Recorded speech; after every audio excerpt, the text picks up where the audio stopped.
আসসালামু আলাইকুম প্রিয় দর্শক, আমি আজকে এই যে 1200 কন্ট্রোলার, এই কন্ট্রোলারটা নিয়ে কিছু কথা বলবো। এই যে এক ভাই এই কন্ট্রোলারটার কাজ করছে।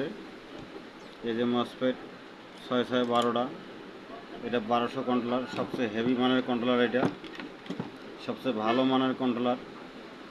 এই কন্ট্রোলারটার সমস্যা হচ্ছে বারবার মসফেট ফাটে, বারবার মসফেট কাটে। জয়বারে লাগান তয়বারে মসফেট কাটে। রানিং হয় ঠিকই, চলে ঠিকই, কিন্তু যখন আপনি লোডে দেবেন, লোডে দিয়ে আপনার এই 10 হাত মানে 10 হাত বা হাফ কিলো চলতে গেলে কন্ট্রোলারটা কাটি যায়। এই যে এই মসফেটগুলা ফুটে যায়, এই পাশের মসফেটগুলো সব ফুটে যায়।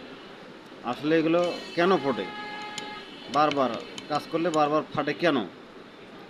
তার কারণ আছে যে এক ভাই একটা তার টানিয়ে দিছে, এই মাথা থেকে ও মাথা, এখানে একটা তার টানিয়ে দিছে, পিন ভেতর ভাগে ছিঁড়ি ফেলাইছে।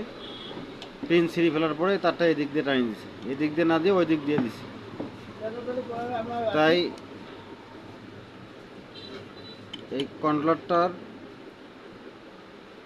এই মসফেটগুলোর পাশাপাশি এই ট্রানজিস্টারগুলো সহ এই ছোটো ছোটো যে ট্রানজিস্টার আছে, আপনার এখানে যে ট্রানজিস্টারগুলো আছে ছোটো ছোটো, এগুলোও চেঞ্জ করতে হবে একসাথে। এই মসফেট চেঞ্জ করলে এগুলোও চেঞ্জ করতে হবে। আপনার এখানে রেজিস্টার ছোটো ছোটো এসএমডি রেজিস্টার আছে, ওগুলোও চেঞ্জ করতে হবে। এই সাইড এবং এই সাইড, দুই সাইড, এই দুই সাইডের এই এসএমডি পার্টসগুলো চেঞ্জ করতে হবে। তাই যারা আমাদের এই ভিডিওটা দেখবেন, যারা টেকনিশিয়ান ভাইরা আছেন, তারা কাজ করার সময় এগুলোর পাশাপাশি এই ট্রানজিস্টার চেঞ্জ করার পাশাপাশি রেজিস্টারগুলো সহ একসাথে চেঞ্জ করে দেবেন, তাহলে আর বারবার যে কোনো কন্ট্রোলারের মসফেট ফাটবে না। তাই আমাদের চ্যানেলটা সাবস্ক্রাইব করে রাখুন এবং নতুন নতুন ভিডিও পেতে হলে আমাদের চ্যানেলটা সাবস্ক্রাইব করে রাখবেন। ধন্যবাদ সবাইকে।